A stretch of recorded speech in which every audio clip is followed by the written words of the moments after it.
Анан кийинки суроом демократия жөнүндө да.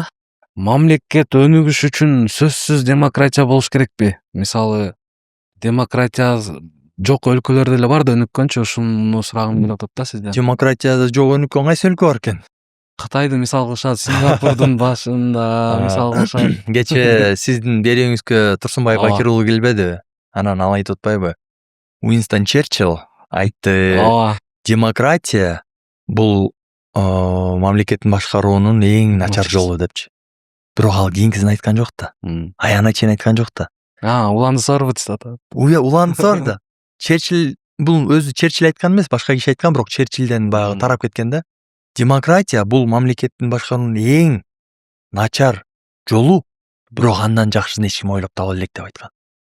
Көрдүңүзбү? Манипуляция деген кандай? Эл ойлоп калды, тиги Турсунбай Бакир уулун көрүп, жаман акылдуу турбайбы? Демократия экен, жаман экен депчи. Демократия жаман, бирок андан жакшысын эч ким ойлоп таба элек. Эч ким ойлоп таба элек.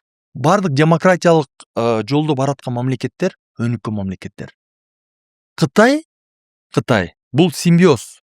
Демократиялык жана базар экономикасы жана коммунисттик партиянын пландоо, коммунисттик партиянын симбиозу.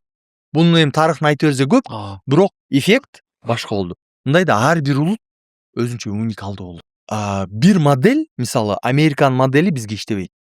Англиянын модели бизге иштебейт. Кытайдын модели бизге иштебейт. Бизге өзбектин модели иштебейт. Себеби өзбектин элинин менталитети башка. Биз өзүбүздүн жолубузду табышыбыз керек.